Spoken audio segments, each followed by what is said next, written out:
Boa tarde. Nós vamos quebrar um pouquinho de protocolo. Eu vou me apresentar para vocês. Eu sou professora aqui do Departamento de História da Unicamp.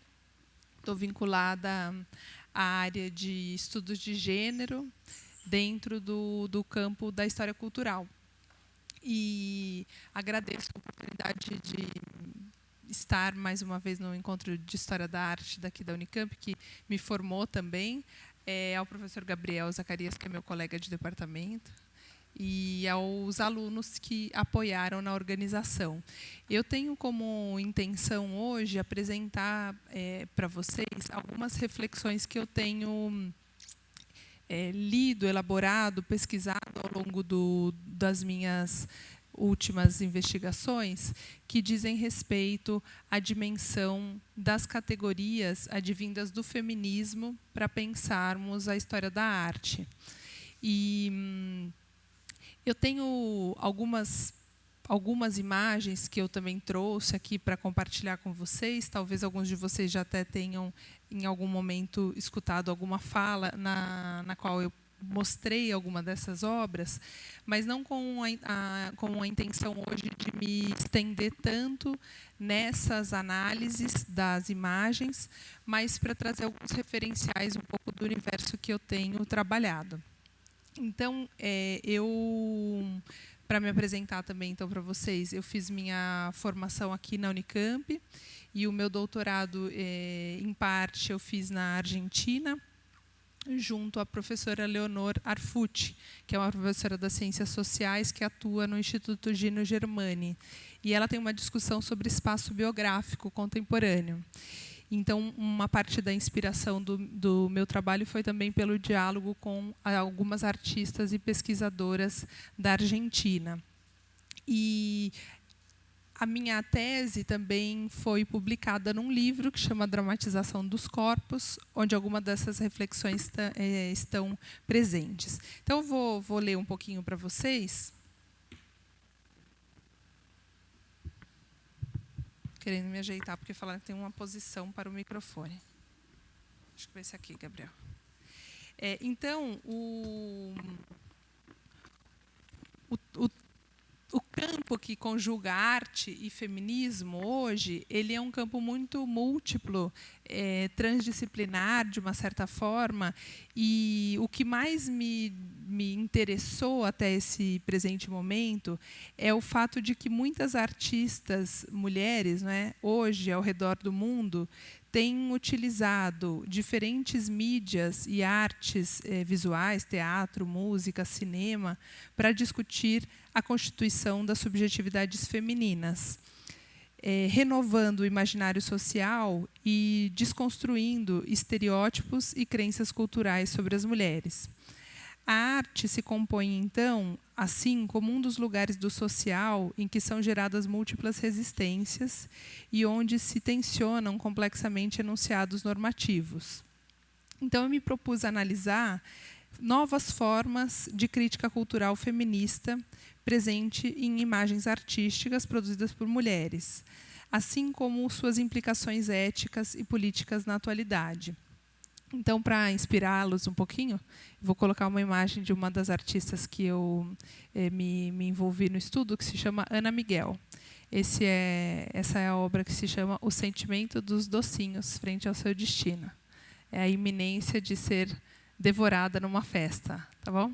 São gravurinhas assim do tamanho de um bombonzinho.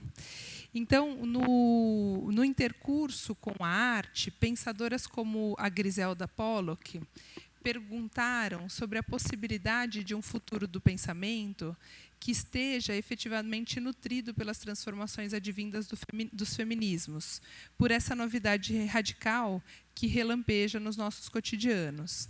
Se agora as mulheres atuam em amplos espaços sociais, políticos e econômicos, ainda se faz necessário elaborar os efeitos dessa presença para a construção de uma cultura verdadeiramente filógena.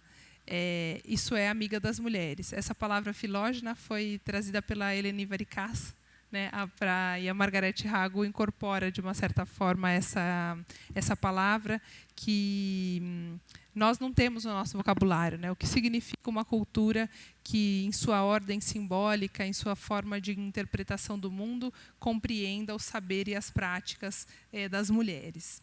Então, uma das minhas preocupações foi a de pensar nessas práticas artísticas contemporâneas como espaços de resistência ou de contracondutas, para usar o conceito Foucaultiano, ao empobrecimento ético, político e subjetivo da atualidade.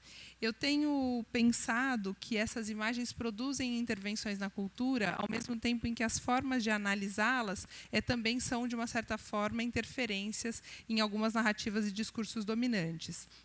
Então, elas podem ser pensadas, por exemplo, como formas de conceitualização e de pensamentos capazes de confrontar as práticas de subjetivação atuais, que muitas vezes estão permeadas por violências simbólicas e arbitrariedades de toda espécie. Então, essa inquietação se acentua por um problema filosófico perseguido pelo Michel Foucault, que é um dos campos nos quais eu estou trabalhando, que é como se dá historicamente a constituição das subjetividades e quais as consequências éticas e políticas de tais definições. Então, trata-se de uma perspectiva ontológica que diz respeito à maneira como os sujeitos são constituídos em relação de poder e saber e também na relação consigo. Para o pensador, na dimensão ética expressa na relação de si para consigo, o indivíduo pode confrontar o poder e criar um modo de vida mais livre e intensificado. Então, por exemplo, eu estou mostrando uma obra da Rosana Paulino, uma artista brasileira, paulista, que é uma artista negra que tem ganhado uma grande projeção no cenário nacional a partir do ano de 2016, mas que trabalha desde os anos 90 produzindo imagens como essa, em que ela está produzindo interferências nas narrativas dominantes com respeito às mulheres e, principalmente, com respeito às mulheres negras. No entanto, é necessário advertir que nem toda prática de si, como Foucault narra a respeito das práticas de liberdade na cultura greco-romana, nem toda prática de si prevê uma ativação de experiências vividas e da relação com o outro. Ao contrário, no descontínuo da história, o que presenciamos hoje é um profundo grau de atomização dos indivíduos dentro de políticas de subjetivação produtoras de subjetividades mercadológicas e onde os contatos consigo mesmo são narrados a partir da interferência do narcisismo contemporâneo, né? Eu estou usando aqui das reflexões do Michel Foucault, principalmente no curso dado no Collège de France, que se chama O Nascimento da Biopolítica, onde ele vai analisar os efeitos que são constituintes do neoliberalismo, não apenas no campo da economia, que nós temos muitas análises a respeito disso, mas como esses efeitos se dão no plano das subjetividades. E Foucault fala que no neoliberalismo nós estamos constituindo figuras de empresários de nós mesmos, as pessoas que se autoempresariam, não é? Então, somadas à exaltação e à multiplicação de formas mais eficazes de sujeição, com as antigas marcas capitalistas da vulnerabilidade social, como a pobreza, precarização e desigualdade, agora ainda acentuam-se a culpabilização dos trabalhadores e trabalhadoras pelos seus próprios fracassos, quando não a naturalização do medo social, fundamentado no discurso do risco. Então, eu estou falando isso a partir do trabalho A Nova Razão do Mundo, dos marxistas do do Laval e do Dardot, num livro bastante interessante, onde eles estão mostrando que o que é transformado na nossa atualidade é o campo psíquico, onde os indivíduos são cada vez mais exigidos a se adaptarem aos novos tempos. Eles chamam essa figura da nova subjetividade contemporânea de neossujeito. Esse neossujeito seria o empresário de si, que invoca a lógica empresarial para todas as esferas da sua vida. Então, conforma-se à lógica da flexibilidade, da assunção de riscos, da perda de direitos, e eles chamam isso de uma apologia da incerteza, onde os indivíduos conformam-se a sobreviver na competição. Então, diante dos novos desafios dessas formas de subjetivação neoliberais, que são impostas a nós, não é?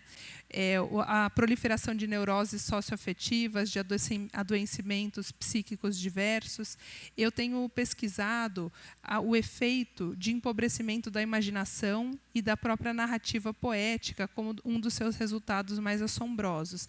Eu tenho estudado ultimamente o conceito do Jonathan Crary, que é um historiador norte-americano, que fala que nós estamos vivendo um tempo de fins do sono, né? Não sei se vocês já ouviram essas narrativas, mas dizem que o problema dos psicanalistas agora não é interpretar o que vocês sonham, mas é que as pessoas já não sonham mais. E eles estão narrando que isso é um efeito constitutivo das práticas de empresariamento da vida e de empobrecimento da vida psíquica. Então, nesse plano, é que eu estou fazendo uma justificativa um pouco mais longa para vocês, porque há uma dimensão da perda da capacidade de sonhar que esses autores indicam que advém tanto da fragilidade da experiência traumática, que atordoa o nosso presente, mas também a dificuldade de encontrarmos a confiança necessária no mundo que permitiria o devir.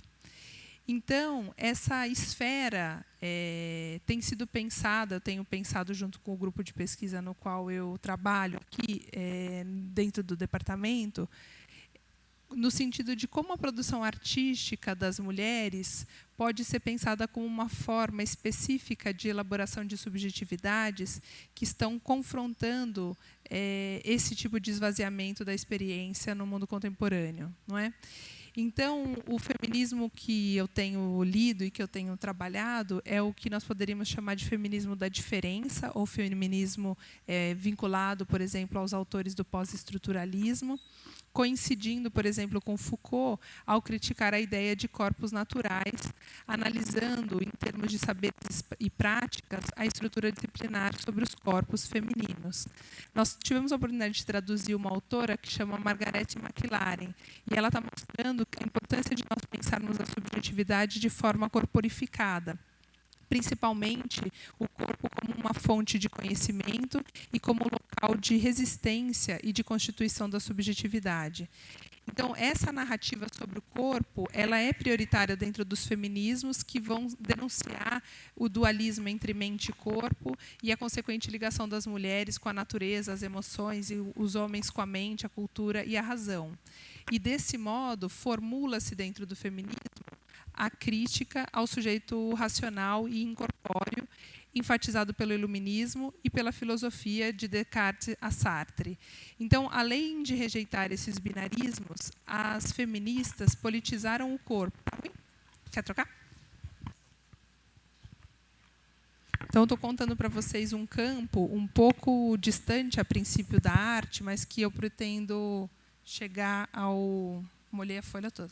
Ao arco do que é o problema, não é? Então, o feminismo tem tomado essa frente ao rejeitar os binarismos e a mostrar como as relações de poder e de saber afetam as subjetividades e os corpos. Eu queria apresentar para vocês, então, agora um pouquinho como que algumas autoras têm pensado essas narrativas na dimensão da arte, não é? Eu tenho trabalhado e lido um pouco mais atentamente uma pesquisadora, uma historiadora da arte chamada Griselda Pollock. E ela trabalha nesse campo mostrando como o debate feminista veio a ampliar a compreensão da produção cultural como um espaço influenciado não apenas pelas condições materiais, como pelas divisões de classe, interseccionalidade, raça, gênero e classe. E ela compartilha a visão de que a arte deve ser estudada como uma produção material, mas afirma que o feminismo tem um importante papel de formular a crítica da história social da arte, no que ela chama de seus inquestionáveis pré-julgamentos patriarcais. A Griselda Pollock fala que nós precisaríamos fazer intervenções feministas na história da arte. Vou procurar mostrar para vocês um pouco como eu compreendo esse investimento. Mas ele, de uma certa forma, confronta as narrativas que elas leem como patriarcais dentro da própria história da arte, como a narrativa burguesa da construção do artista como um homem universal e sem classe social. Então, eu trouxe uma obra da Ana Miguel aqui, que eu estava mostrando para vocês, a dimensão da subjetividade, como ela vai ganhar uma projeção importante, por exemplo, no Brasil e na Argentina, como formas de ironizar as práticas antes consideradas essenciais às mulheres, como o que a Tânia Navarro Swain, que é uma feminista, professora aposentada da UNB, no Departamento de História, ela cunha um conceito que é o de dispositivo amoroso. É muito influenciada por autoras do feminismo como a Lucile Garay, por exemplo, que estão dizendo que a subjetividade das mulheres foi constituída como uma subjetividade voltada ao outro.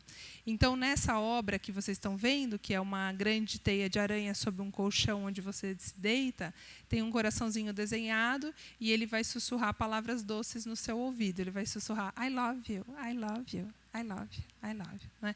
E é bem o estilo da Ana Miguel de fazer essa experiência meio agridoce.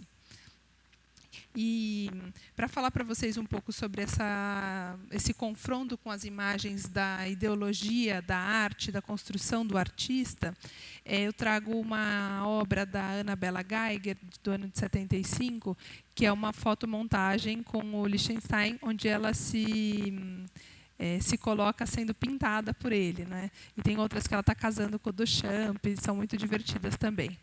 Então, ela não entra na narrativa, então ela se coloca à força, né?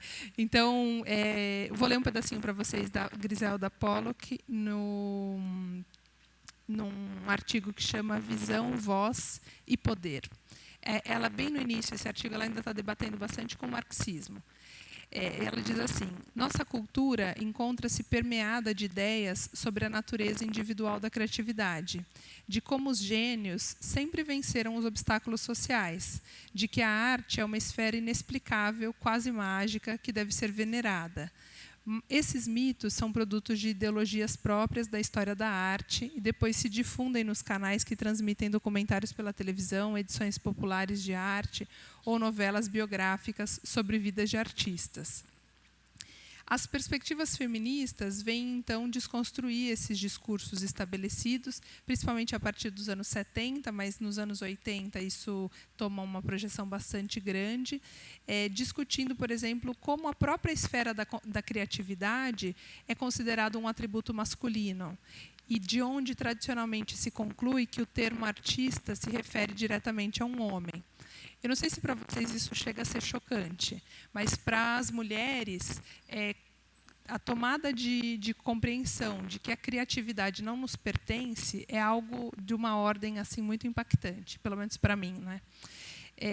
Bom, não vou repassar muitas coisas, porque eu acredito que esse texto já está bastante conhecido, da Linda Nochlin, mas acenando, então, que o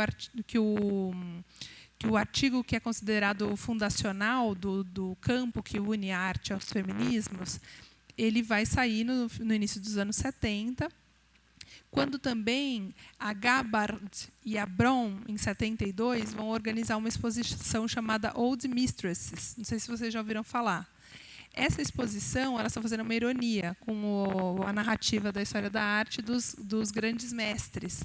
E mistress também pode ser considerado uma tradução como amante, né? Então, elas falam, não tem nem mesmo como nomear as grandes mulheres. Mas aí elas estão, de uma certa forma, ironizando esse vocabulário específico e mostrando a relação profunda desse imaginário constituído sobre o feminino.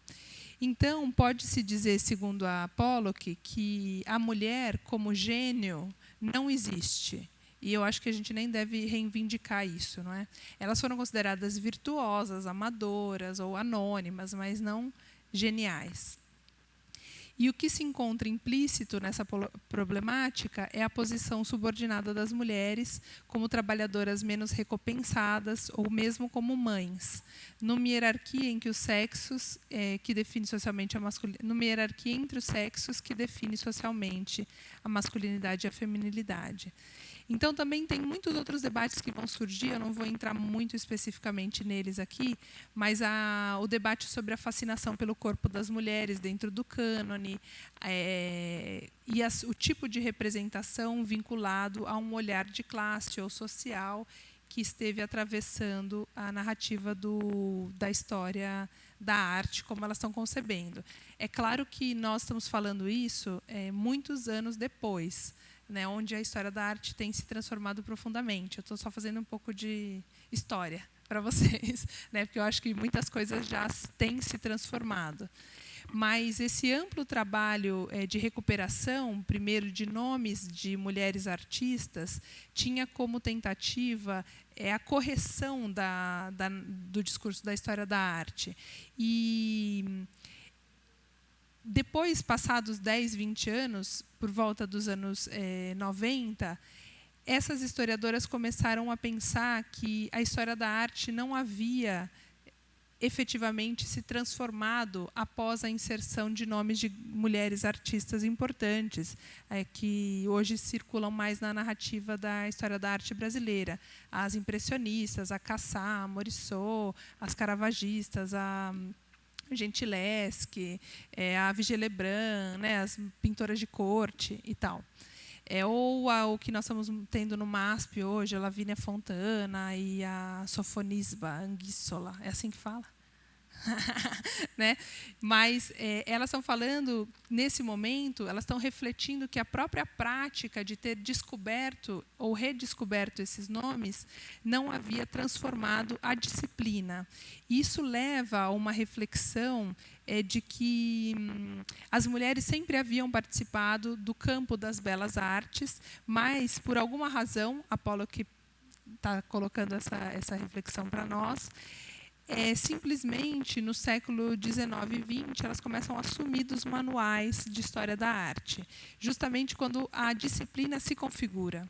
Porque elas vão falar, bom, por que Vasari cita mulheres artistas, né, a Propércia de Rossi, essas estão meio na nota de rodapé, mas elas são citadas. E elas fazem parte do circuito artístico de Bolonha e tal, e não necessariamente elas chegaram até nós, né? Então, o ponto, talvez, que eu acho que é mais difícil de compreensão da Pollock, que é o que eu queria trazer a vocês, é que ela está mostrando que essa relação dos feminismos com o cânone foi uma relação multistratificada e complexa. Ela diz que, ao mesmo tempo, foi uma relação com o cânone política, ideológica, mitológica, metodológica e, o que eu acho mais interessante, psicossimbólica. Porque aí entra uma dimensão que é a dimensão que ela está trazendo a partir da psicanálise, não necessariamente nos mesmos referenciais que eu, mas que, de uma certa forma, se cruzam na compreensão de que nós não estamos só falando da narrativa da história da arte, nós estamos falando de uma ordem simbólica a partir da qual as mulheres seriam capazes de criar de uma forma a partir da qual elas poderiam instaurar uma diferença, no sentido do Derrida, no mundo, não é? Diferir, inferir algo novo na experiência psicossimbólica. Então, atualmente, eu acho que também seria interessante a gente aportar que muitas análises ricas foram construídas por pensadoras lésbicas, afro-americanas, pelo pensamento decolonial, por exemplo.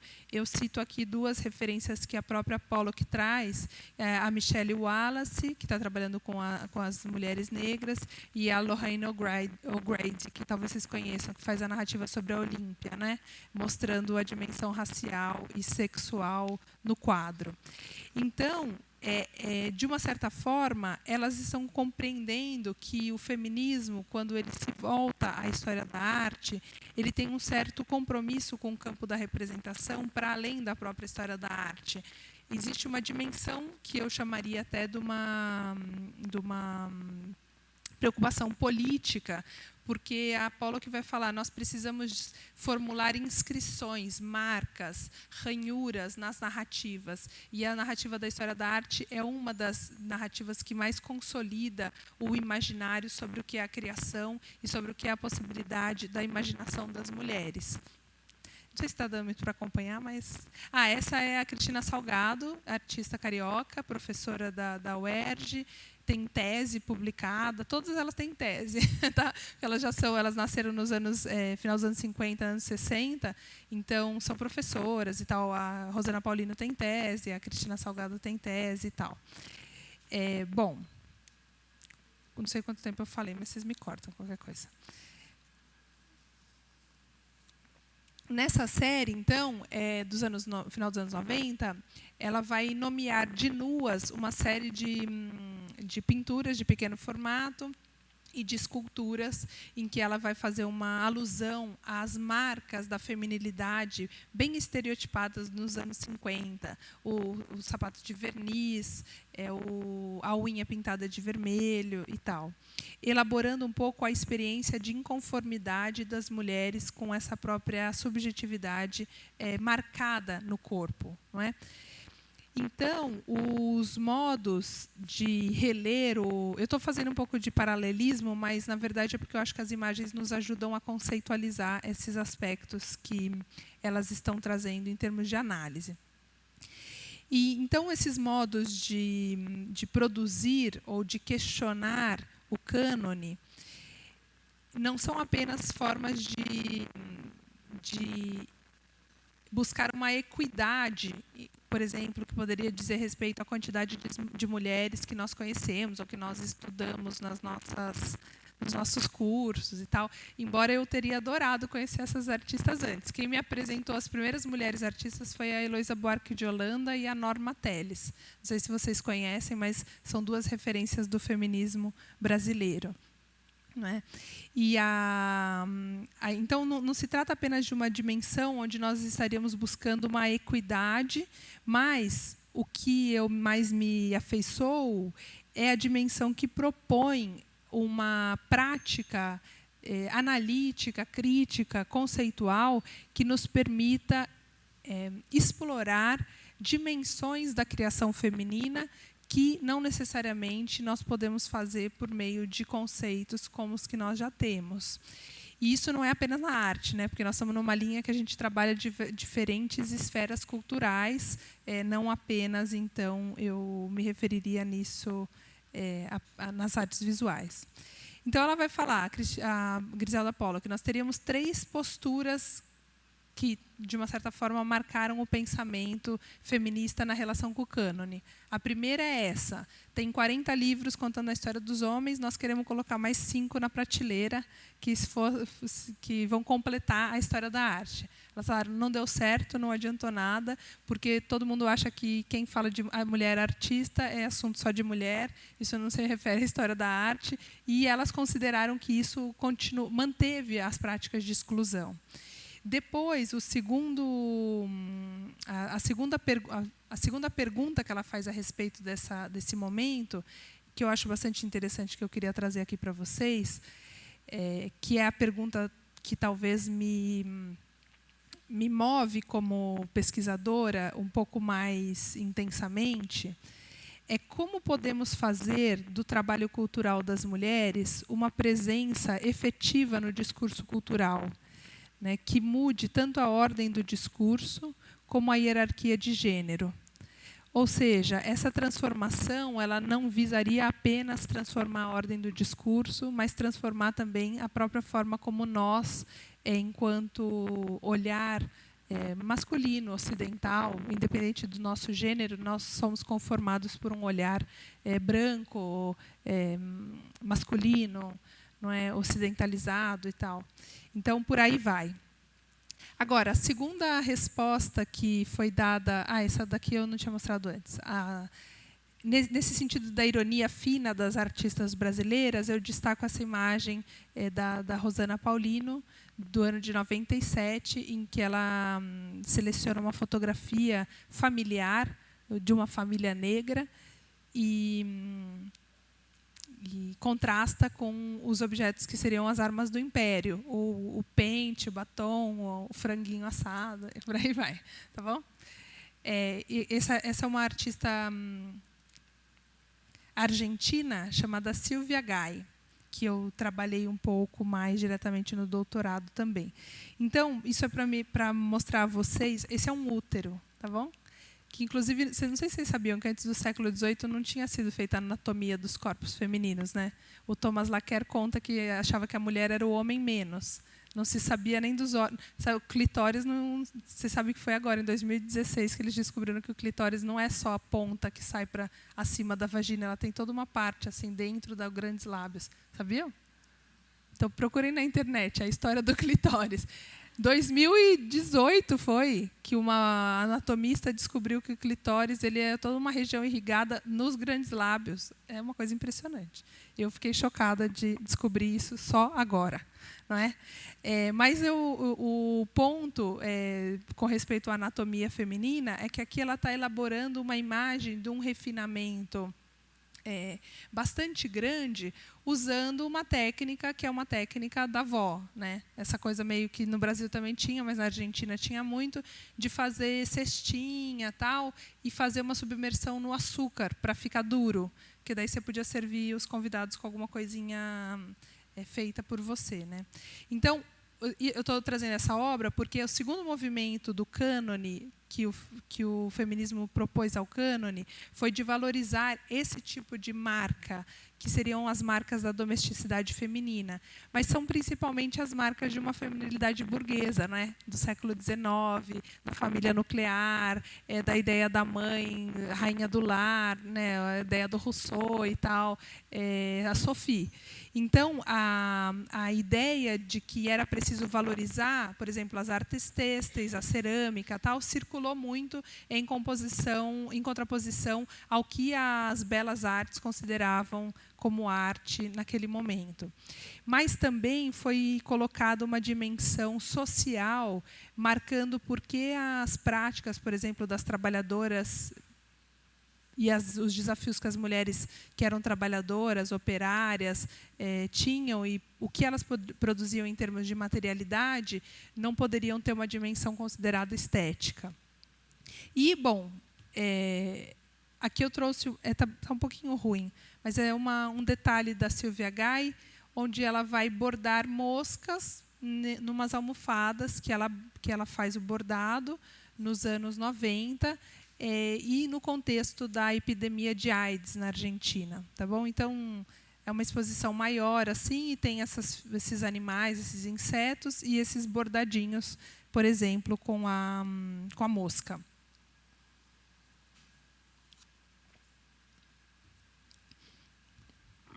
Então, o que foi muito falado nesse momento é que havia um menosprezo pelo que era considerado do universo doméstico, decorativo, utilitário, não é? E eu acho interessante que isso, nos anos 90, era um tipo de transgressão em termos formais, na Argentina e no Brasil. Mas hoje as jovens acham que elas nem aprenderam a bordar, né? Eu não aprendi, não sei se vocês aprenderam. Mas aí, quando elas vão fazer obra de arte, elas acham que tem que ser feminista, elas bordam. Entendeu? Então, é uma coisa que ficou meio no imaginário, né? Que o bordado é uma coisa feminista.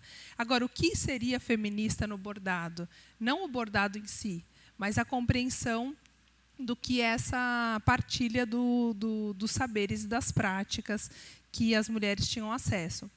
Eu estava num encontro de História da Arte e Feminismo em Porto Alegre, com a professora Daniela Kern. Pode deixar nesse por enquanto. E foi uma professora da UNB falar sobre as mulheres na arte russa, contando, por exemplo, sobre como eram feitos os bordados na Rússia dentro de grandes coletividades de mulheres anônimas. Então, assim, tem umas histórias muito impressionantes. Nos Estados Unidos, eles levantaram muitos quilts e tal. E no Brasil, acho que ainda a narrativa sobre os saberes das mulheres ribeirinhas, indígenas, as práticas das mulheres bordadeiras e tal, foi incorporada num contexto um pouco diferente, que é o do patrimônio imaterial, mas não necessariamente dentro da história da arte. Tá bom? Então, após esse tipo de narrativa que procurou discutir o que esse sistema binário impunha ao nosso olhar como historiadores e historiadoras, também percebeu-se que seguia existindo a dificuldade de falar de e de falar como mulheres. E, de uma certa forma, o ideal do universal masculino ainda se mantinha, não é? Então, o último ponto que a Apolo aqui essa obra da Cláudia Contreras está no mesmo sentido que eu estou fazendo o aceno, onde ela pega mapas escolares ou manuais de costura da família e tal, e faz elaborações sobre a própria história da Argentina, como nessa Argentina Coração e o Grão no Cu. O Grão no Cu são as Ilhas Malvinas, tá bom? Que ela está narrando nesse mapa, que tem a duplicidade do território argentino.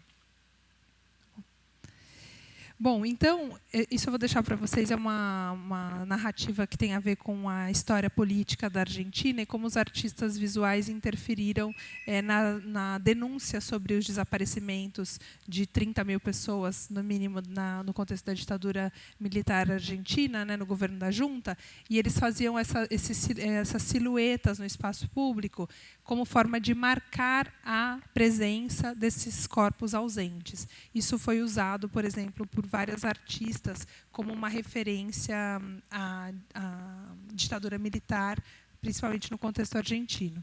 Então, para finalizar, que eu não quero me estender muito mais, a dimensão em que talvez eu acredite que o cânone poderia ser confrontado de uma forma mais vivaz ou mais interessante, tem a ver com a compreensão de que o cânone não é apenas uma narrativa sobre a história da arte, mas ele é constituinte das relações de gênero no passado e no presente.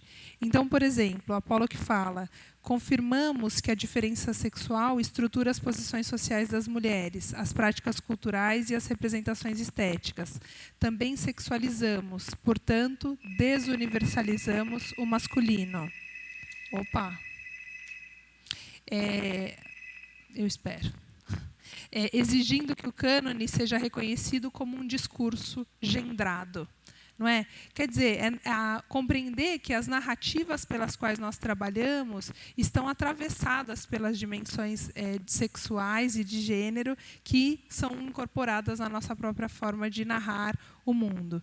Então, eu acredito que a dimensão que a Apolo está trazendo, que vale a pena reconhecer, não tem a ver necessariamente com o que a gente vai estudar, por exemplo, só mulheres artistas. Ela fala: eu usei os mesmos documentos e os mesmos tipos de fonte e estudei artistas consagrados pelo cânone. Ela estudou Van Gogh, estudou Manet, estudou Toulouse-Lautrec, mas o que ela procura conformar nessa narrativa é uma transformação na forma de ler e o que ela chama de formas expandidas da história da arte.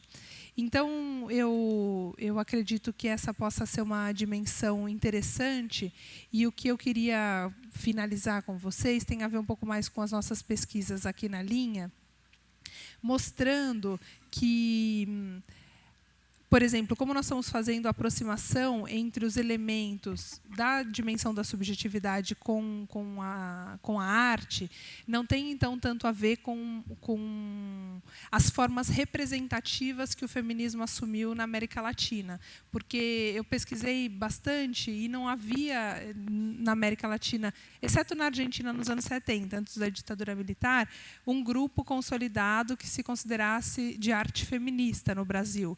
Isso é um movimento bem mais recente, poderia falar que é de 2000 para cá. Então, como incorporar essa narrativa sobre o gênero nessa produção, por exemplo, que eu estou mostrando a vocês?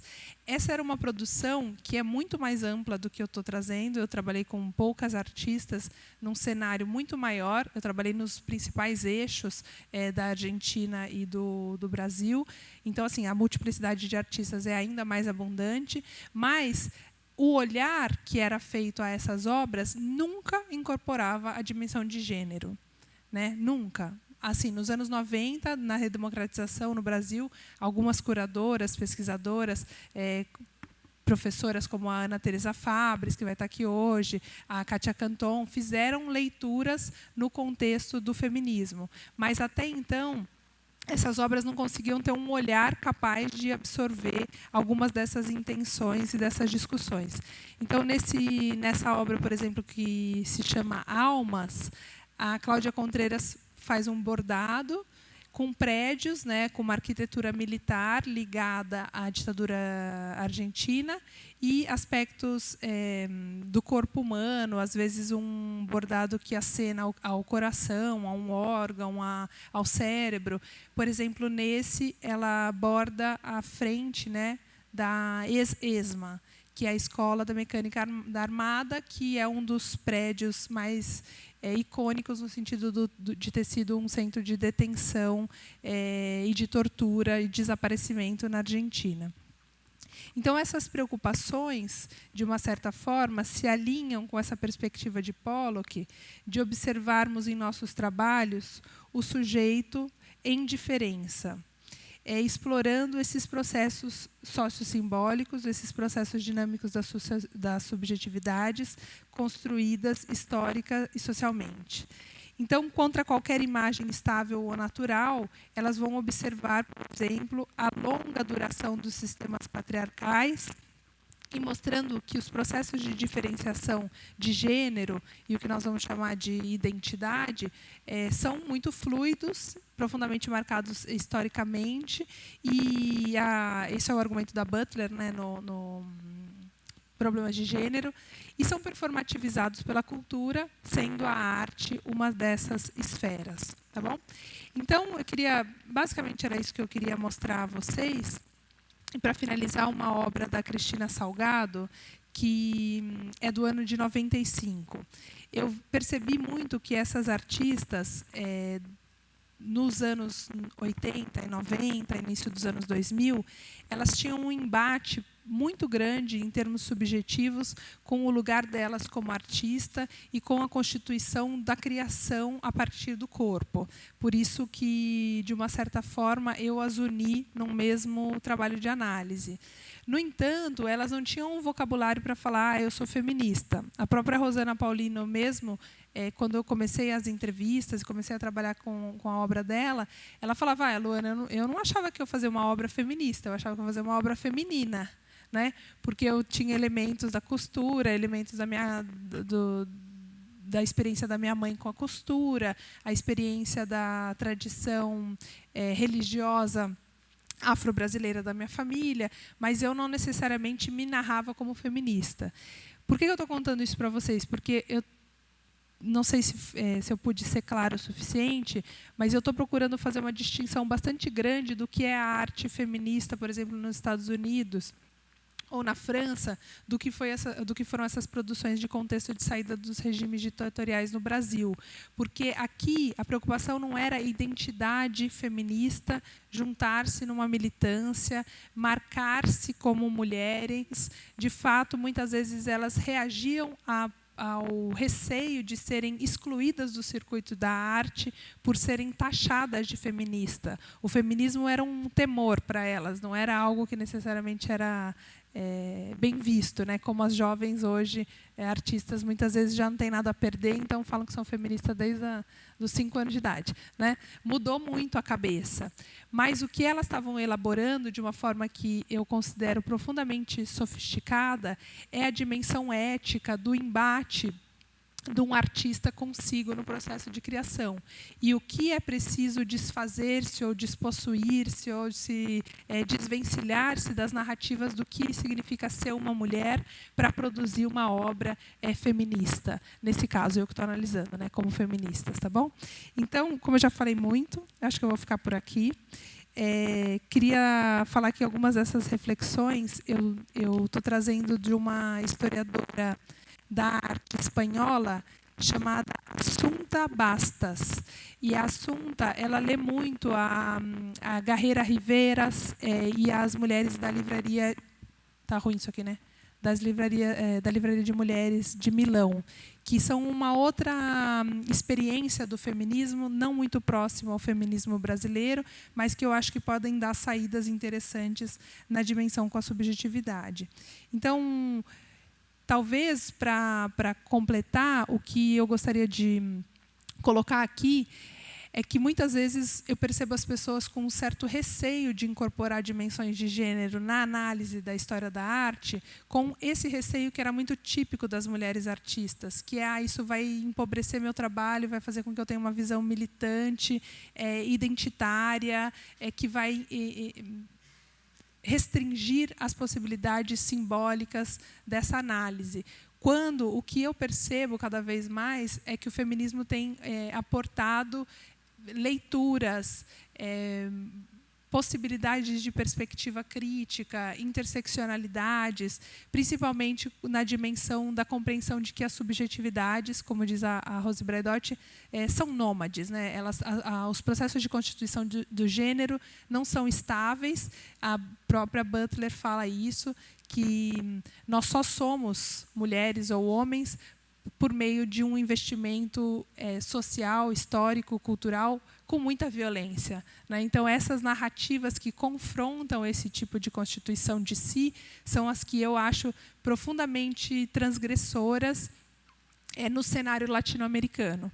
Tá bom? Então, para hoje, ficamos por aí. Estou super aberta a escutá-los, a ouvir reflexões também ou sugestões. Tá bom? Obrigada.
Microfone temperamental, né?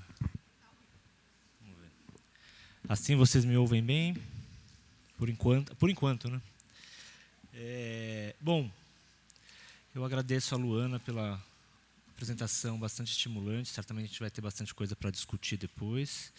Eu vou fazer uma fala mais breve, mais teórica. Vou passar por algumas citações de alguns textos distintos que espero que, em alguma medida, eles se cruzem, ou a gente consiga vislumbrar um cruzamento entre eles mais para o final da apresentação. Pode dar errado também, é uma possibilidade. Mas, primeiramente, né, primeira referência, lembro que eu tinha conversado aqui com os alunos quando eles escolheram o tema do encontro desse ano. Imediatamente me veio em mente uma citação do Roland Barthes, na Câmara Clara. E aí, por coincidência, ontem à noite, eu fui dormir na casa de um colega e ele estava com a Câmara Clara ao lado da cama e eu abri o livro exatamente nessa citação. Eu falei, bom, eu como bom leitor de surrealistas, eu não posso ignorar um tipo de coincidência dessas. Decidi, então, começar lendo a citação do Roland Barthes, fotografada do livro desse colega. Não sei se vocês se lembram, né? Tá num período inicial aí ainda do livro do Roland Barthes. Roland Barthes, A Câmara Clara, que é um livro, que é um trabalho de luto, né? Um livro que ele escreve no momento em que ele perde a mãe, e é a partir... ele inicia o livro olhando as fotografias, né, da mãe, começa a fazer uma reflexão sobre a representação fotográfica a partir dessa relação afetiva com a imagem que é produzida pela perda recente da mãe. E no início ele fala sobre o processo de posar para uma fotografia, né, de fazer-se imagem, né, de antecipadamente se colocar naquela posição de ser fotografado, já se imaginando como a gente vai sair, né. E aí ele fala, então, num certo momento, né, ver-se a si mesmo e não em um espelho, na escala da história, esse ato é recente, na medida em que o retrato, pintado, desenhado ou miniaturizado, era, até a difusão da fotografia, um bem restrito, destinado, de resto, a apregoar uma situação financeira e social, De qualquer maneira, um retrato pintado, por mais semelhante que seja, é o que eu procuro provar, não é uma fotografia.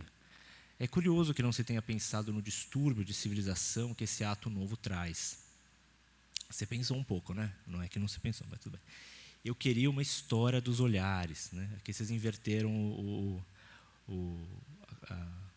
local do plural, né? Eles fizeram umas histórias do olhar, ele fala uma história dos olhares. Pois a fotografia é o advento de mim, de um moi, né? Mesmo como um outro. Uma dissociação astuciosa da consciência de identidade. Ainda mais curioso, foi antes da fotografia que os homens mais falaram da visão do duplo. Costuma se aproximar a eutoscopia de uma alucinose. Ela foi, durante séculos, um grande tema mítico. Hoje, porém, é como se recalcássemos a loucura profunda da fotografia.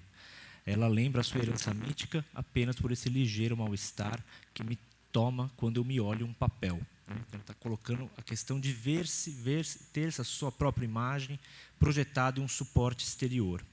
Um pouco antes dessa passagem, ele está falando, então, como eu dizia, sobre esse processo de se colocar na frente, de ser fotografado, se colocar na frente do objetivo e antecipadamente fazer-se já no mundo real, né? Aquela pose da imagem que você almeja ver depois registrada no suporte fotográfico. Falando sobre esse processo, ele diz: eu queria, em suma, que a minha imagem, móvel, sacudida entre 1000 fotos variáveis ao sabor das situações, das idades, coincidisse sempre com o meu eu, profundo, como é sabido. Mas é o contrário que é preciso dizer. Sou eu que não coincido jamais com a minha imagem, pois é a imagem que é pesada, imóvel, obstinada. Por isso a sociedade se apoia nela. E sou eu que sou leve, dividido, disperso, e que, como um ludião, não fico no lugar, agitando-me em meu frasco. Ah, se ao menos a fotografia pudesse me dar um corpo neutro, anatômico, um corpo que nada signifique. Infelizmente, eu estou condenado pela fotografia, que pensa agir bem, a ter sempre uma cara. O meu corpo jamais encontra o seu grau zero, ninguém o dá a ele, né? Talvez apenas a minha mãe, pois não é a indiferença que retira o peso da imagem. Nada como uma foto objetiva, do tipo fotomaton, né, aquelas fotos automáticas, para fazer de você um indivíduo condenado, vigiado pela polícia. É o amor extremo, né, que pode dar retirar o peso da imagem.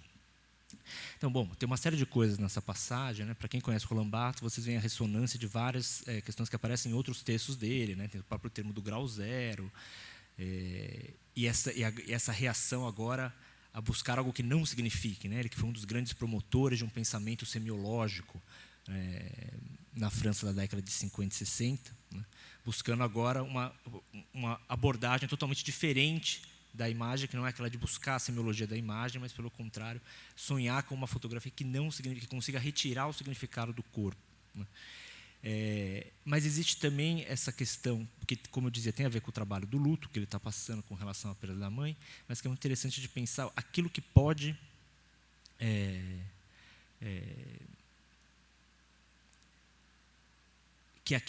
retirar esse peso da imagem não é um processo objetivo, não é algo mais objetivo, mas algo mais subjetivo, né? Uma inversão.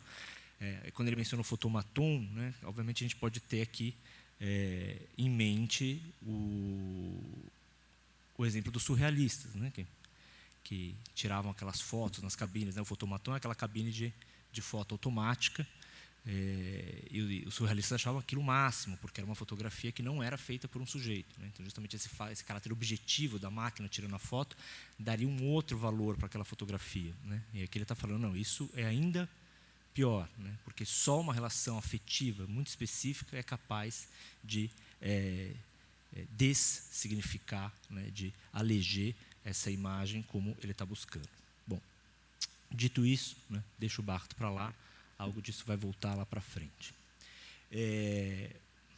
Para o desespero dos meus alunos, eu vou citar o Michael Fried, né? Como todos os anos eu faço uma referência a esse texto, porque é um texto interessante para aquilo que eu quero pontuar aqui. Então, o texto Absorção e Teatralidade, um livro que não foi traduzido para o português, no qual ele estuda a pintura do século XVIII, na qual ele almeja, diz ele, ver a pintura dessa época através dos olhos de Diderot. Ele se apoia muito na crítica de Salão de Diderot e tem essa expressão bastante significativa para um evento sobre o olhar, né? Um autor que busca ver a pintura de uma época através dos olhos de outro, né? Como se isso fosse possível. E ele acredita que aquele estudo que ele está fazendo é importante porque esse momento seria um momento fundamental no qual se conformaria um certo sistema essencial da pintura, que diz respeito a quê? Diz respeito a isso que está escrito na citação. O desenvolvimento analisado nesse estudo constitui apenas a fase de abertura de uma evolução cuja dimensão completa eu espero futuramente mapear. Figuras cruciais nessa evolução incluem David, Géricault, Courbet e Manet, cada qual pode-se demonstrar que enfrentaram uma condição primeira da arte da pintura, a de que os seus objetos necessariamente implicam a presença de um espectador diante deles. Ele faz uma defesa ao longo do livro de que esse momento é um momento de constituição da forma moderna de pintura e que o que está em debate na crítica com relação à pintura dessa época é justamente como posicionar essa pintura com relação ao espectador, né, que agora entende-se que ela compreende a presença inelutável do espectador perante a tela. Daí ele vai fazer a defesa desse conceito de absorção, o conceito de teatralidade, que ele vai passar. Fiquem tranquilos, os meus alunos, eu não vou repetir toda a história do livro, vou passar rapidamente. Ele retoma aí o Chardin como, né, esses quadros de gênero, no qual a absorção do personagem na sua atividade é um exemplo disso que ele está chamando de absorção, né, que é, portanto, uma unidade dramática bem encerrada dentro do quadro, que ele vê como positiva porque justamente não solicita o espectador, né? Cria uma convenção da inexistência do espectador perante a tela. Então, esse momento do qual ele fala, é um momento no qual a pintura toma consciência da presença do espectador perante a tela, e a melhor resposta que ela daria a isso seria justamente criar uma convenção da inexistência do espectador perante a tela. Parece paradoxal. Ele coloca o Greuze como um dos grandes exemplos, porque ele é louvado pela crítica do Diderot.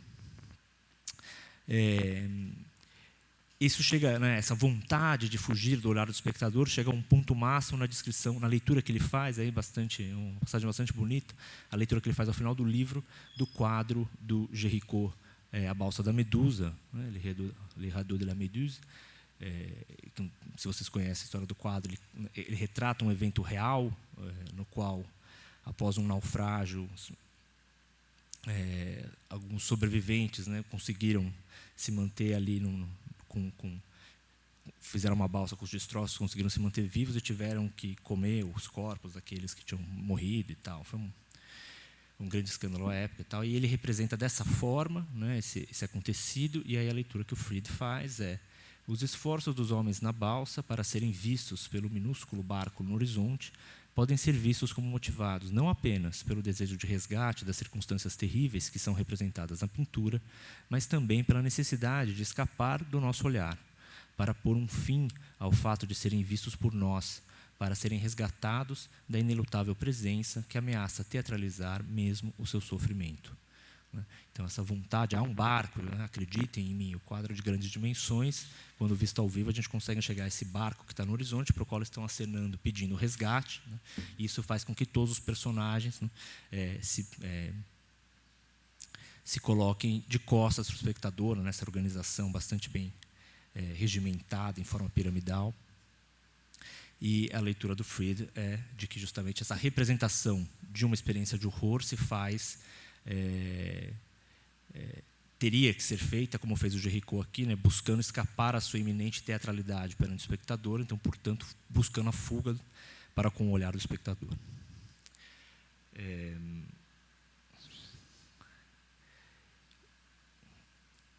Eu vou passar o Mitchell, deixa o Mitchell para lá.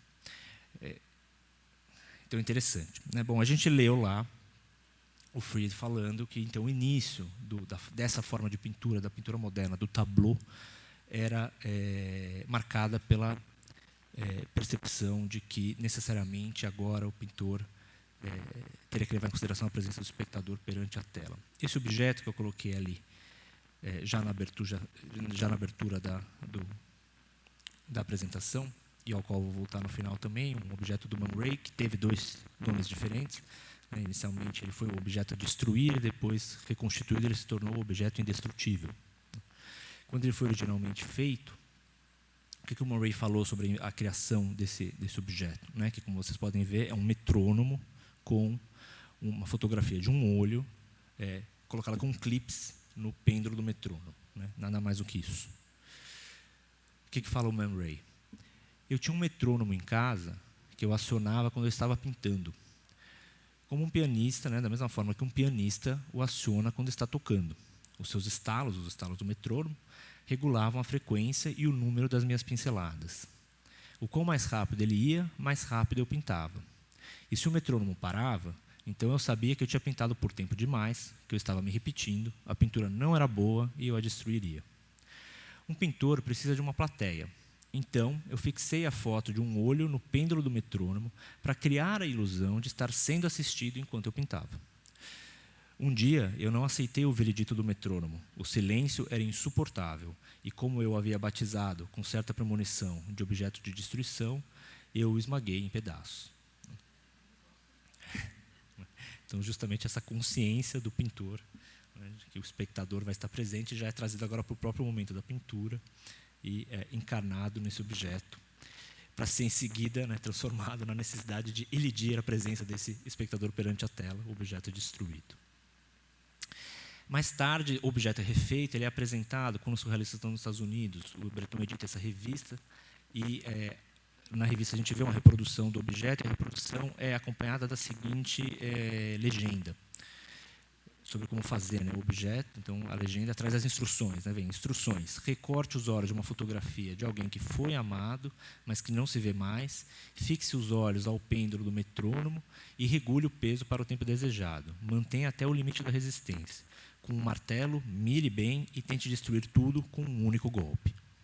A instrução de como fazer o objet à détruire, né, que deveria ser desfeito. Então, agora já não é qualquer olhar, né? Agora aquele olhar não é mais o olhar do espectador, que vê o ato da pintura, mas é o olhar da pessoa amada que não se vê mais, né? O olhar da pessoa amada que não está mais presente, da pessoa amada ausente.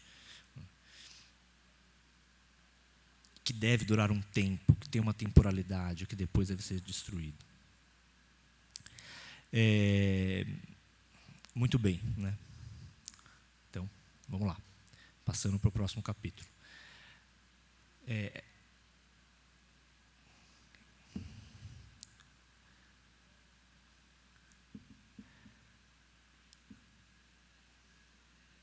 Esse é um dos muitos exemplos que a gente pode achar na produção chamada de arte minimalista, mas que foi também designada com outros termos à época, na década de 60, do uso do cubo, né? Como eu li aí com outros alunos semana passada o texto do Kossuth. Vocês viram que o Kossuth fala que existe todo um léxico de cubos, né, nessa época. Essa presença do cubo ou do paralelepípedo, né, ela é forte em significados, interpretações e alvo de muitas críticas. Uma das críticas a ela a gente encontra no texto do Georges de Dilberman, que é quase inevitável ser mencionado aqui hoje, né, por conta do tema do evento, texto que imagino que a maioria de vocês conhece, O que vemos, o que nos olha. Em certo momento ele fala justamente desses objetos do minimalismo e fala da seguinte maneira, né, ele fala que no minimalismo tratava-se em primeiro lugar de eliminar toda a ilusão para impor objetos ditos específicos. Esse termo é um termo do Donald Judge, né, objetos específicos, objetos que não pedissem outra coisa senão serem vistos por aquilo que são. Era uma aridez sem apelo, sem conteúdo. Volumes, paralelepípedos, por exemplo, e nada mais.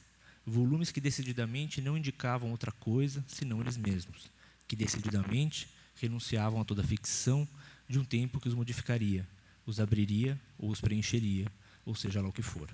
Volumes sem sintomas, sem latências, portanto. Objetos tautológicos, né? Então, objetos que seriam apenas aquilo que eles são. Né? Objetos que são objetos. Um cubo é um cubo.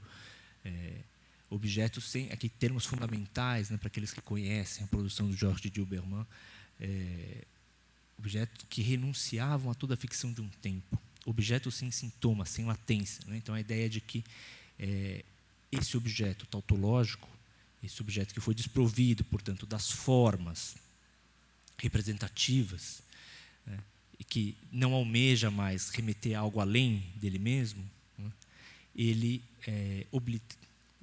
seria um obstáculo, né, ao estabelecimento de uma própria relação temporal e projetiva do espectador com o objeto.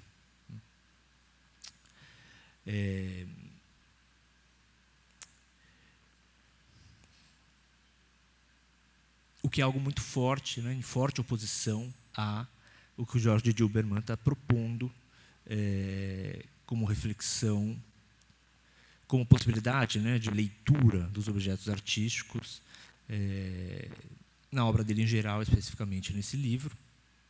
Eu gostaria de voltar a isso por duas razões. Primeiro, porque esse tipo de discussão havia sido travada inicialmente justamente por aquele autor que eu acabei de mencionar, né, o Michael Fried. Antes de ser um historiador da arte do século XVIII, havia sido um crítico da arte da década de 60 e havia justamente escrito contra a arte minimalista, né, com uma crítica totalmente diferente, né, dessa que a gente vê no Jorge Dilberman. A crítica dele era justamente que esses objetos solicitavam demais o sujeito espectador, né, solicitavam demais o público que ia à exposição de arte, porque justamente ele não tinha um valor inteiramente, não extraía o seu valor artístico inteiramente do objeto enquanto um objeto artístico, mas extraía da relação, de propor uma relação de espectatorialidade, né, o que estava de fato enunciado nos textos, por exemplo, do Robert Morrison, que explica que a intenção desses objetos, né,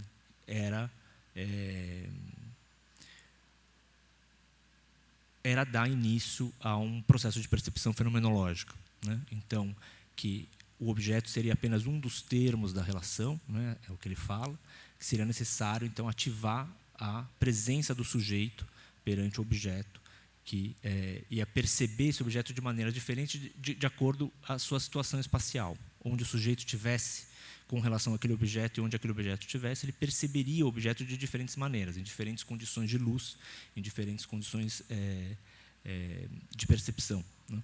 Então, ele se baseava nesse sentido voluntariamente, né, de maneira aberta, na fenomenologia, para propor que então, essa simplificação do objeto permitiria revelar uma consciência do processo perceptivo. Isso, para o Fried, era a pior coisa possível, né? Era a pior coisa possível porque o objeto artístico tinha que ser algo que tivesse seu valor inteiramente em si, enquanto objeto artístico. Isso, para ele, era o contrário da arte. E por isso que ele vai fazer todo esse trabalho de fundamentação histórica a posteriori, né? Então, anos mais tarde, ele se torna um historiador da arte para mostrar como o nascimento da pintura, que ele acredita ser, né, a pintura enquanto tal, a pintura que se iniciaria no século XVIII e se dobraria até o modernismo tardio no século XX, estaria fundamentada justamente na recusa dessa solicitação do espectador, né? Então, absorção e teatralidade é uma fundamentação histórica après coup, de uma ideia de absorção que fundamentaria o modernismo tardio, em última instância, em oposição a essa teatralidade que ele via na nova arte do seu tempo, que era essa arte de matriz fenomenológica encarnada na produção escultórica do minimalismo. De Dilberman não, de Dilberman gosta das solicitações do espectador. Para ele, a relação com a arte tem que ser justamente projetiva, tem que ser temporal nesse sentido de uma abertura da possibilidade da memória, né, de fato de que o objeto artístico ative uma relação para além da pura presença no presente, com uma reevocação do passado, que agora significa aquele objeto justamente nesse conflito de temporalidades. Nesse sentido, a reflexão que ele faz sobre a relação com o olhar do sujeito, a relação do olhar do sujeito com relação ao olhar do objeto é bastante distinta, né? Por isso a sua crítica ao minimalismo. Então ele divide esse ponto comum da crítica ao minimalismo, mas num sentido oposto, porque o que ele vai propor como ponto de largada para pensar essa relação entre o ver e ser visto, não diz respeito propriamente à imagem, né, ou à imagem fotográfica, mas diz respeito a uma relação do sujeito com o mundo, como o sujeito vê o mundo, e ele se baseia, para começar essa reflexão, numa citação do Joyce. Eu queria voltar nessa citação do Joyce, em duas citações do Joyce que estão presentes no de Dilberman, para tentar fazer uma amarração em seguida com um outro autor. Então, aqui eu uso a tradução que está presente na tradução do livro de Dilberman em português, né? Então, foi usada a tradução do Wise na versão que foi feita pela 34. Então, a citação é da seguinte maneira. Inelutável modalidade do visível. Pelo menos isso, se não mais, pensado através dos meus olhos. Assinaturas de todas as coisas, estou aqui para ler, Mariceme e Maribodelha, a maré montante, estas botinas carcomidas, verde muco, azul argênteo, carcoma, signos coloridos, limites do diáfano. Mas ele acrescenta, nos corpos.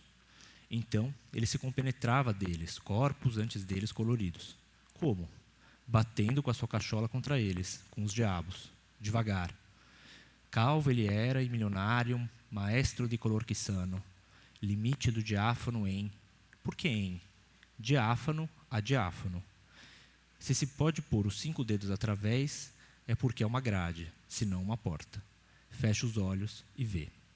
Então, Joyce, né, essa escrita típica do Joyce, a construção das Movalisa, né, verdemuco, azul argênteo, maricêmen, né, uma construção adinomene, né, assim, essa ideia de algo nascendo do mar. É o personagem, é o Dédalus, ele está olhando o mar, né, então essa é um pensamento que ele está tendo olhando a maré.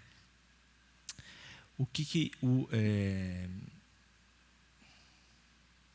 o Didi Huberman fala com relação a isso, né? Então, ele está vendo algo muito simples, né, que seria, de certa forma, fácil de ser representado, e estão aparecendo uma série de outros pensamentos e associações com relação àquilo que ele está vendo. Tem algo de inelutável nessa modalidade do ver, né? Então, aquilo que ele está experienciando vendo o mar diz algo sobre a modalidade possível de se ver os objetos, né? E aí ele diz, eis que surge a obsedante questão. Quando vemos o que está diante de nós, por que uma outra coisa sempre nos olha, impondo um em, um dentro? Por que em? Pergunta-se Joyce. Algumas linhas adiante, a questão será contemplar, em inglês o verbo é gaze, então a gente poderia falar também olhar, né? Um ventre materno originário, ventre sem jaça, bojando-se ancho, broquel de velino reteso, não, alvicúmulo trítico, oriente imortal, elevando-se da pereternidade em pereternidade, matriz do pecado, infernal cadinho. E compreendemos então que os corpos, especialmente os corpos femininos e maternos, impõem o inelutável modo de sua visibilidade como outras tantas coisas, onde passar ou não poder passar seus 5 dedos, tal como fazemos todo dia ao passar pelas grades ou pelas portas de nossas casas. Fechemos os olhos para ver, shut your eyes and see. E esta será, portanto, a conclusão da famosa passagem. Então, em que sentido ele vai aqui, né? 2 coisas. Primeiro, que é a argumentação principal, esse fecha os olhos e vê, não é uma proposição surrealista, é uma proposição em prol do tátil, né? No tato. Então, ele está propondo aqui, mas não que ele queira fazer uma defesa contra a visão, né? Ele está fazendo uma proposta de que a visão comporta o elemento tátil, que ver é tocar, é análogo a tocar, né? Então, indo num sentido quase de reconciliação com a fenomenologia do Merleau-Ponty, né? Essa ideia o ver é estar no mundo e o ver é tocar os objetos.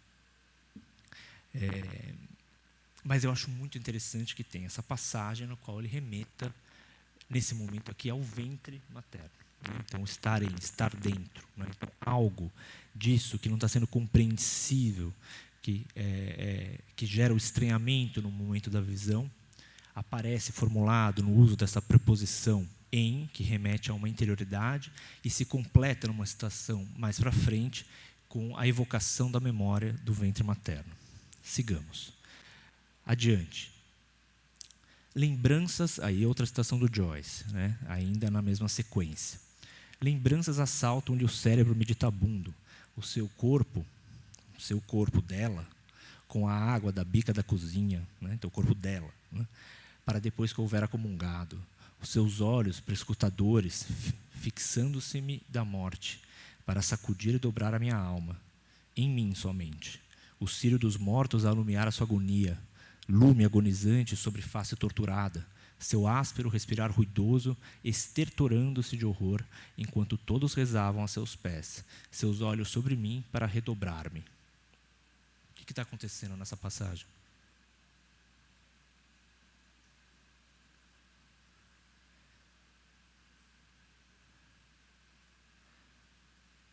Porque todos rezavam a seus pés.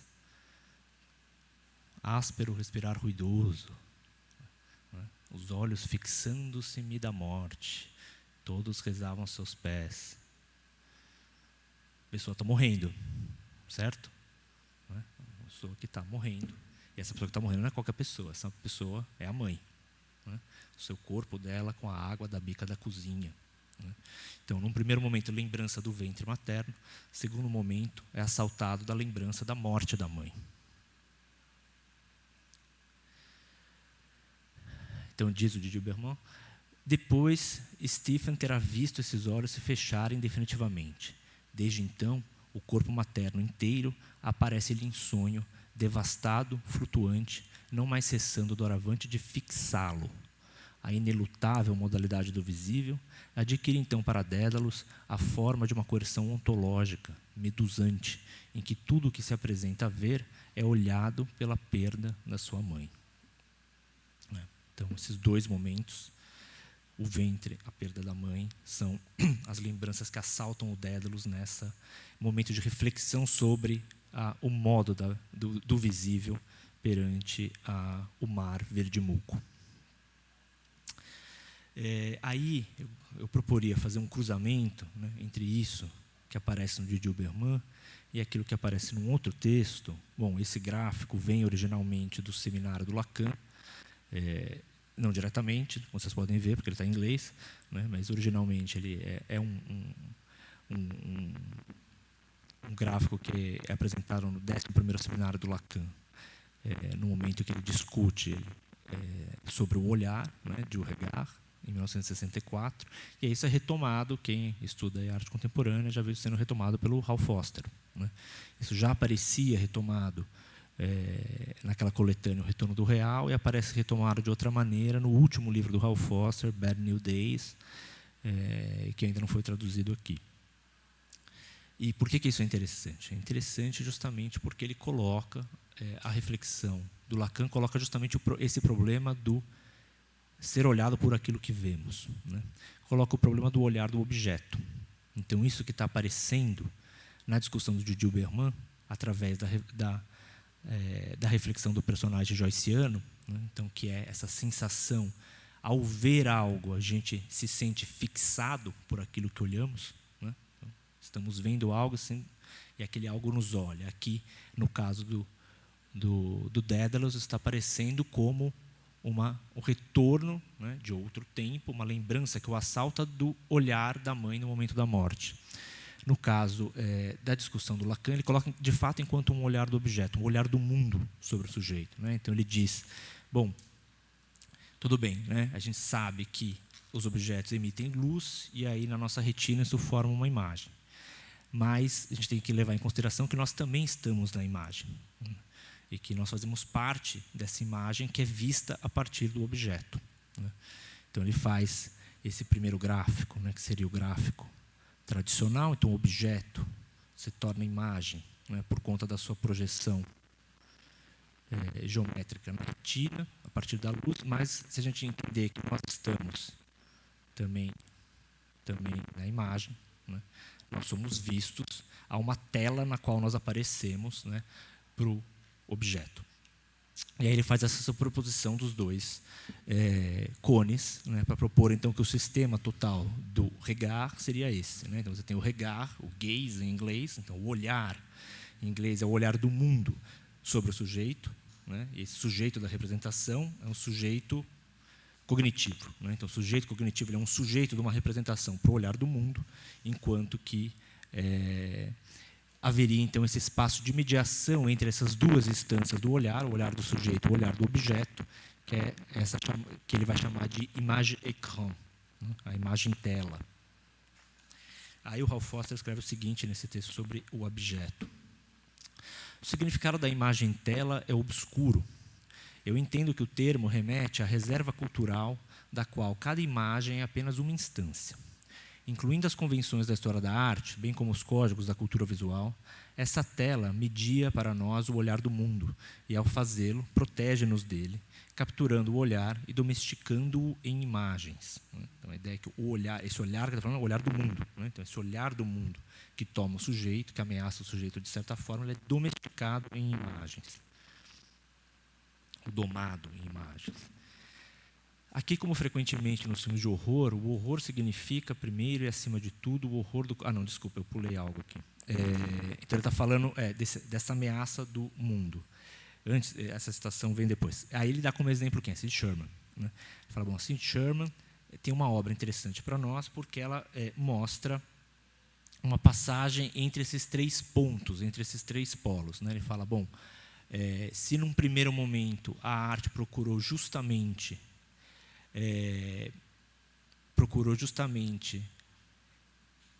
essa domesticação, né? Procurou ocupar esse espaço da imagem que pode domesticar essa ameaça do mundo e fez isso de diferentes maneiras.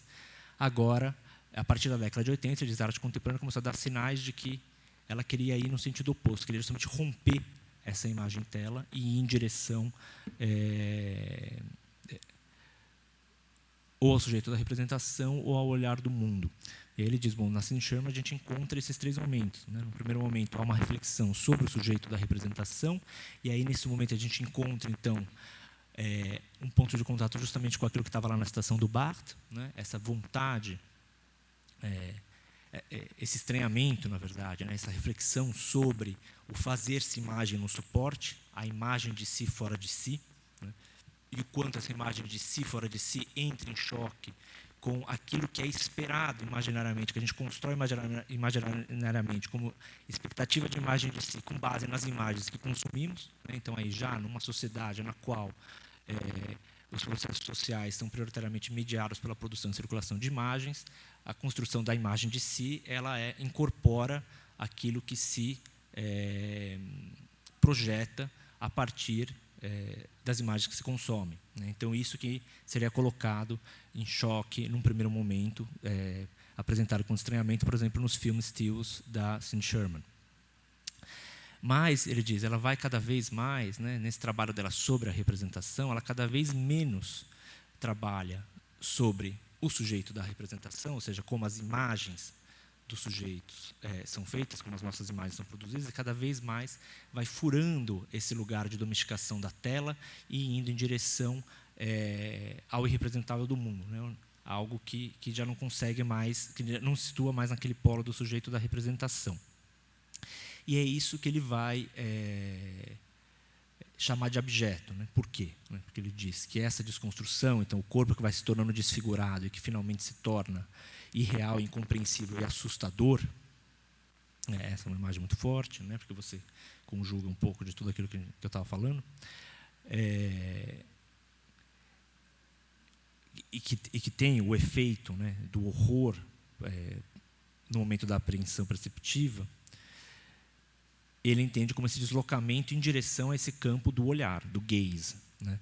E que ele vai tentar entender com os termos da psicanálise, agora com o apoio de uma outra lacaniana, que é a Júlia Kristeva. Aí ele escreve o seguinte, então, sobre essa terceira fase, que ele chama de terceira fase da Sid Sherman. Ele fala que, como frequentemente nos filmes de horror, o horror significa, primeiro e acima de tudo, o horror do corpo materno tornado estranho, até repulsivo, na repressão.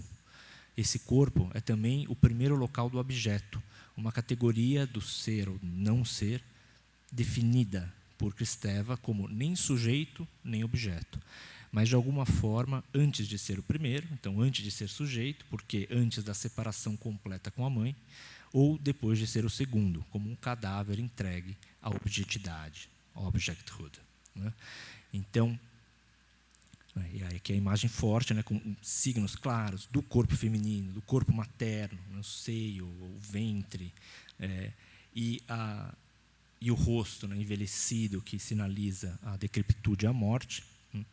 A gente encontra de maneira coincidente e curiosa, na narrativa que faz o Foster sobre esse caminhar da arte contemporânea em direção ao olhar do mundo, que acaba se manifestando enquanto abjeção, né, a gente encontra... eu tinha colado aqui. A gente encontra um ponto de contato muito semelhante com as projeções de memória que apareciam na citação joyciana sobre o seu personagem Stephen Dedalus perante o mar, perante a maré verde-muco, e a sua reflexão sobre o modo inelutável da visão, né? Então, se lá para ele aparecia o estar em do ventre, portanto, o momento anterior à separação, portanto, o momento anterior a ser sujeito, né? Momento então que não é nem sujeito, né? E depois o olhar da mãe que fixa a partir da morte, portanto, o cadáver entregue à objetidade, né? Portanto, agora o depois de ser sujeito, o ser puro objeto. Então, nem sujeito nem objeto, né? A gente encontra naquela oscilação da memória do Dédalus esse mesmo lugar entre dois, entre sujeito e objeto, que vai ser chamado aqui de abjeto, né? Então, nem sujet nem objet, né? Abjet, né? Um ponto de mediação entre sujeito e objeto, que estaria formulado por essa tendência psicanalítica, e que seria um ponto de leitura possível para uma tendência da arte da década de 80 e 90, né? E que, coincidentemente, a gente reencontra, então, na leitura que nos apresenta o Jorge de Dilberman da passagem joyciana, né? Então, quer dizer, vamos ver se a minha esperança se concretiza, né? De que, de alguma forma, a gente tem pontos de contato e diálogo entre todas essas passagens citadas, né?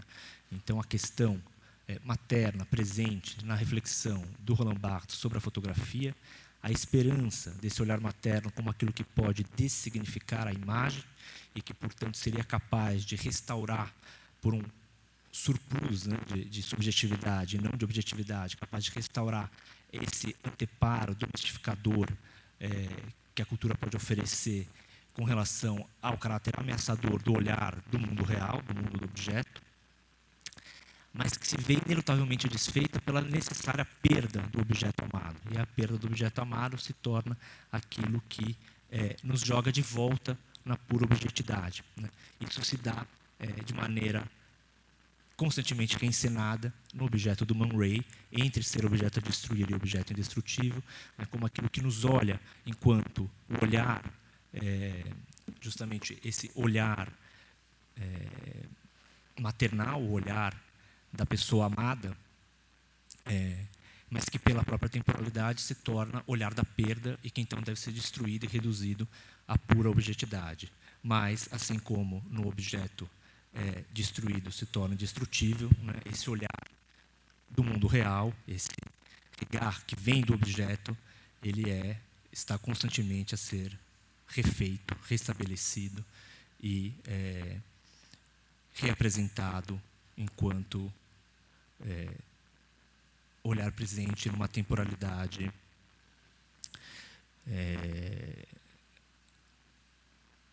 enquanto ela puder resistir, né, até o limite de sua resistência, como diz a citação do Man Ray. Espero que eu tenha conseguido amarrar as três coisas. Se não tiver conseguido, vocês podem sugerir outras conexões. É isso.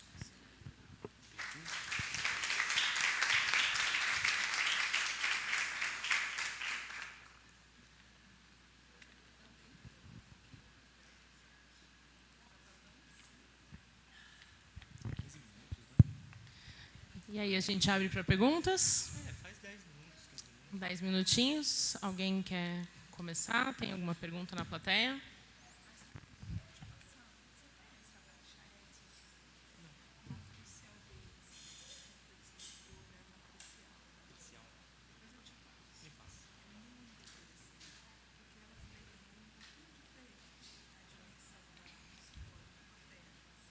Ninguém?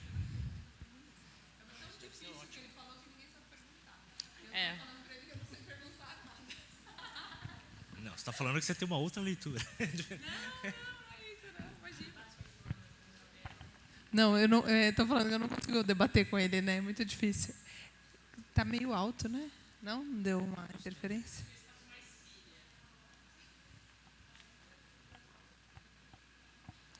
Não, estou falando que é interessante ter entrado o olhar que algumas feministas chamam do olhar matricial, né, dessa percepção de como essa constituição do feminino, que não necessariamente é a mãe, não é? Mas dentro da psicanálise ela representa ou configura o que é o nosso espaço da origem, do passado e tal.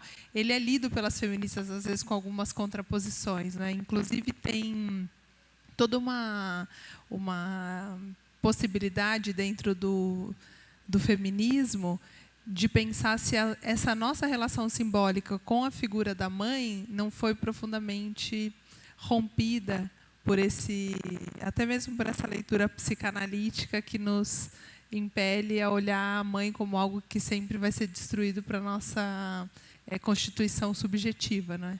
Então, é só um comentário, assim, depois a gente vai elaborando mais, mas só para vocês saberem que existe uma dimensão de pensar se seria possível reconstruir uma ordem simbólica a partir da mãe, e não necessariamente uma ordem simbólica que seria a da ameaça desse vínculo, e principalmente para as mulheres, né?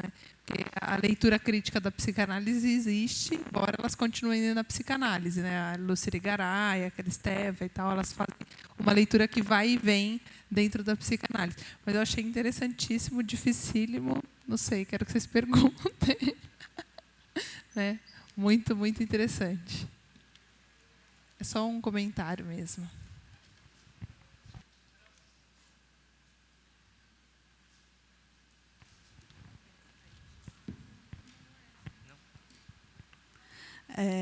Eu, na verdade, fiquei ouvindo a Luana, né? E eu também tento estudar algumas dessas autoras e, ao mesmo tempo, também a Luana faz sempre falas tão, né, maravilhosas e complexas que eu também fico até... O que eu vou conseguir perguntar? Mas, enfim, eu estava tentando ler o texto da Griselda Pollock recentemente, porque ela fala, né, que... Espera que eu até anotei aqui para te perguntar, Luana, para tentar não falar muita besteira. Que na época que ela escreveu o texto, que eu acho que foi em 1982, né, ela achava que até então a história feminista da arte não tinha conseguido fazer uma confrontação necessária com as ideologias e práticas dominantes da disciplina. Ela achava que as implicações críticas, né, do feminismo tinham sido sufocadas, não conseguiram realmente modificar, né, a forma como a história da arte era estudada e pensada. E aí, na sua fala, você falou que, se eu não me engano, que você acha que a história da arte tem se transformado profundamente hoje. E aí, enfim, se você acha que realmente teve uma grande diferença, como que isso se aplicou, se foi meio dentro da disciplina mesmo, e se você acha que essas exposições que tem tido de mulheres artistas, como Mulheres Radicais, ou própria do MASP, se também contribuiu para isso, porque também tem muita gente que questiona um pouco como que essas instituições, às vezes, fazem um ano dedicado a discussões feministas e histórias femininas, e, ao mesmo tempo, aquilo passa, e não estão repensando as suas coleções, nem suas próprias equipes. Então, se você pudesse contar um pouquinho para a gente. Obrigada. Bom, é Carol, né? Então, Carol, a percepção que eu tenho a respeito das exposições, por exemplo, é muito parecida com a sua.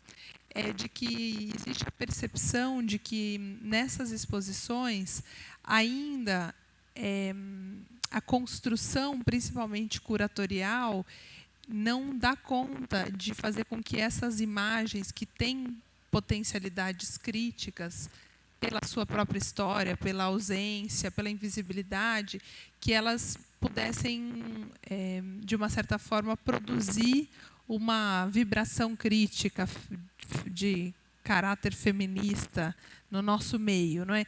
Então, nesse sentido, a potência das exposições, eu acredito que ainda poderia avançar bastante. Mas pensa também que essas exposições estão chegando ao Brasil quase 40 anos depois do que elas ocorreram, né, no levantamento da Pollock, da Rosicka Parker, nos anos 80 e tal. Então, essas grandes exposições para levantar os nomes que foram feitas pelo Requenhoff no Tomiotaki, não é? Lá no Museu de Arte do Rio e tal, elas, de uma certa forma, elas estão compondo um pouco uma base para que os novos pesquisadores, as novas pesquisadoras tenham um pouco de onde partir, não é? Então, eu não sou uma pessoa crítica no sentido de achar que elas são insuficientes, mas eu acredito que faz parte de uma dificuldade de elaboração de táticas, de estratégias feministas nas exposições, para que, de uma certa forma, essa visualidade impacte na ordem do imaginário e tal. Agora, por outro lado, eu acredito que tem avançado muito o esforço das pesquisadoras no Brasil e na Argentina, acho que isso é mais recente, tem 10 anos, 15 anos para cá, mas de incorporar dimensões críticas, independente de você ser uma pesquisadora feminista, não é? Quando a gente vai aos Estados Unidos, não é só na história da arte, mas em qualquer tese, defesa, a dimensão de gênero aparece como uma chave de leitura que o pesquisador precisa dar conta, minimamente, de interpelar, porque já se caiu a ideia assim, né, mais tradicional de que gênero era só quem estudava história das mulheres, não é? Agora, são conceitos muito difíceis e, por exemplo, a incorporação com a psicanálise, eu acho que para nós historiadores é muito, muito complexa também. E a relação das mulheres com a psicanálise é muito tensa. Então, ao mesmo tempo, existem conceitos como a própria dimensão traumática, a latência, a interpelação do que é o desejo pelo desejo do outro, né? Essa é uma narrativa que é linda de ser vista também junto com o feminismo, porque as mulheres falaram, nós somos o que nos olharam, o que foi visto sobre nós, não é? Então,